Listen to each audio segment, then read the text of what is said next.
Hey grown-ups, how you all doing today? Welcome to another episode of Growing Up with Maggie.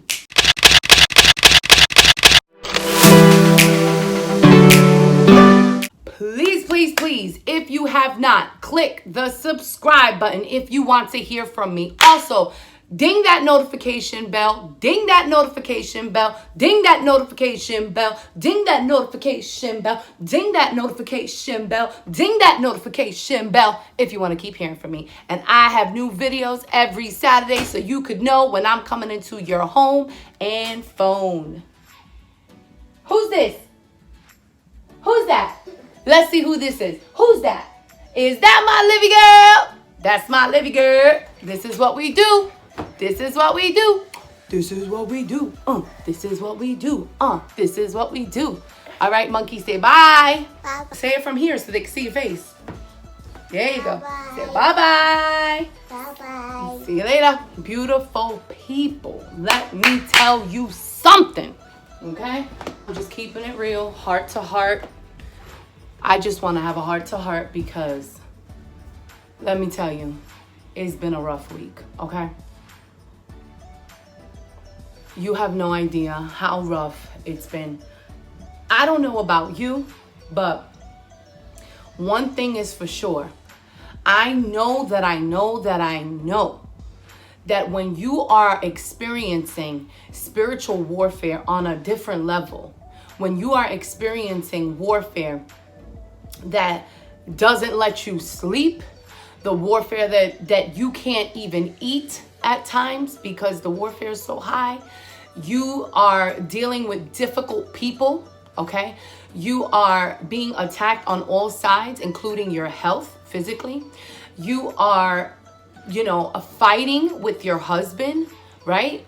Let me tell you something. My husband and I, this is not to be one of those couples, right? Because let me tell you, nobody's perfect. But my husband and I, we don't fight, okay? It's not something that is like a normal thing in our house. We're good friends. We really do communicate. I would say what I struggle with the most when it comes to our marriage or whatever is when I'm communicating, I often, I tend to try to look at the situation from outside of myself. But there's some times where you don't want to talk to your husband from a place of evaluation. And I get on my own nerves with that because I can do that. I can separate myself from the situation and almost analyze it. But meanwhile, it's like, yo, put yourself in the situation because you had wrongs in there too. You overstepped too. You didn't communicate effectively too, and I would say, with my husband, my husband's a phenomenal communicator when he communicates. If anything, I would say, Ed struggles more so with speaking up earlier. You know what I mean? Like he'll be like, oh, I've been feeling this way for a week, or I've been feeling this way for 2 weeks. You know what I'm saying? And it's like, bro, why didn't you tell me? So when I tell you, it's just been all around craziness. But I'm here to encourage somebody today. Why?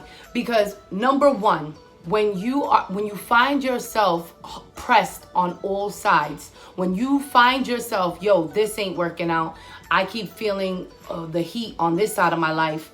I feel like my kids are bugging out. Like, why are they not listening to me this week? Like, why are you coming out your face? I'm trying to be polite and people just want to be rude for no apparent reason. Like, I'm talking about just everywhere on all sides. One, be prayerful about all things. If you need to disconnect from the world to take a moment with God, then you need to do that. Guess what?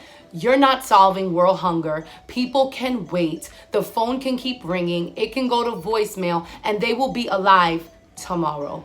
Take some time to pray. When you feel yourself hard pressed on all sides, please don't deny yourself the privilege of prayer. Number two, I want you to realize that when you know that you're not in sin, when you know you're living right, when you know, and I'm not saying perfect because none of us are perfect, but I'm talking about you're not in habitual sin. You're not sitting there with the habits that you used to have, with, doing the things you used to do and all that stuff. I'm talking about when you just know like something is not adding up. I'm feeling all this pressure on all sides.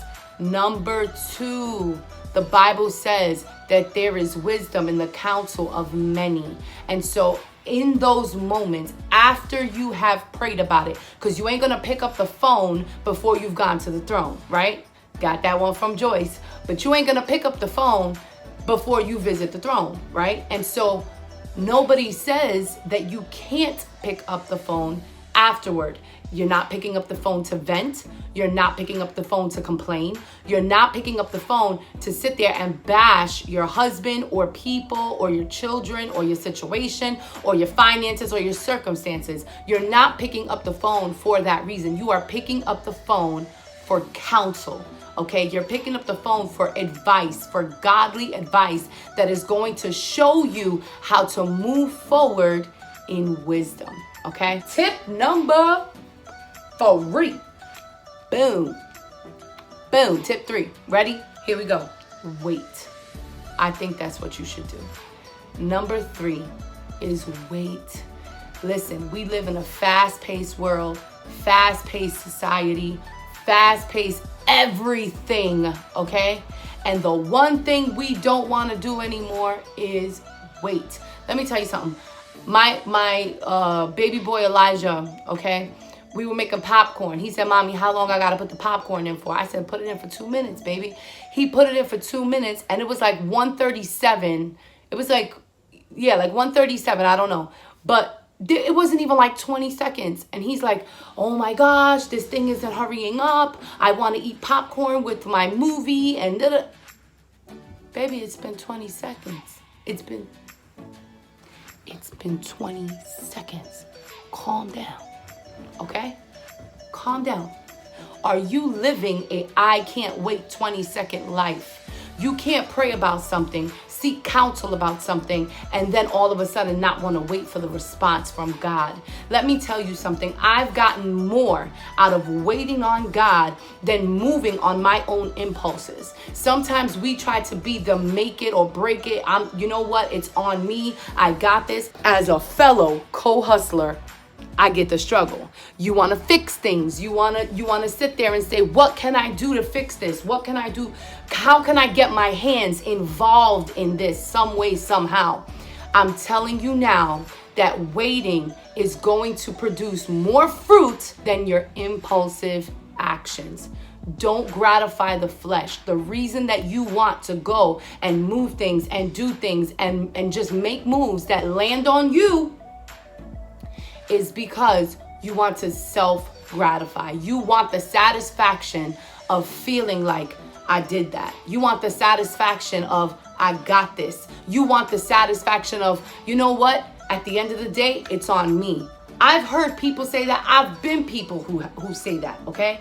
But I'm telling you now, don't do that, because I promise you, you are trying to solve long-term problems with temporary solutions, and that is not going to fix anything. You're putting a band-aid on a gash that has been bleeding, okay? I'll give you an example. We're focusing on finances this month with my coaching students. So one thing I spoke about is a sign that you have an unhealthy relationship with finances is that you keep finding yourself in the same situation.